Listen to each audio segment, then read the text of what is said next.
വീണ്ടും ഉയർന്ന ചൂട് റിപ്പോർട്ട് ചെയ്യപ്പെട്ട സാഹചര്യത്തിൽ പൊതുജനങ്ങൾക്കായി സംസ്ഥാന ദുരന്ത നിവാരണ അതോറിറ്റി പുറപ്പെടുവിക്കുന്ന ജാഗ്രതാ നിർദ്ദേശം ഉയർന്ന ചൂട്, സൂര്യഘാതം, സൂര്യതാപം, നിർജ്ജലീകരണം തുടങ്ങിയ നിരവധി ഗുരുതരമായ ആരോഗ്യ പ്രശ്നങ്ങൾക്ക് കാരണമാകാം. സൂര്യപ്രകാശം ശരീരത്തിൽ തുടർച്ചയായി ഏൽക്കുന്നത് ഒഴിവാക്കുക. പരമാവധി ശുദ്ധജലം കുടിക്കുക. നിർജ്ജലീകരണം ഉണ്ടാക്കുന്ന മദ്യം, കാപ്പി, ചായ തുടങ്ങിയ പാനീയങ്ങൾ പകൽ സമയത്തെ ഒഴിവാക്കുക.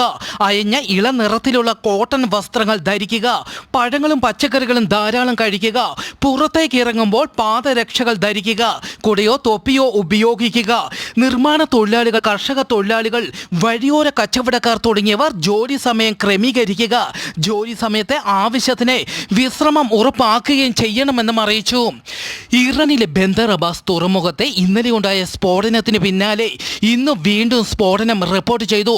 സ്ഫോടനത്തിൽ ഇതുവരെ 25ഓളം പേർ മരിച്ചു, 800ഓളം പേർക്ക് പരിക്കേറ്റു. ഇറാനിൽ 3 ദിവസത്തെ ദുഃഖാചരണം പ്രഖ്യാപിച്ചു.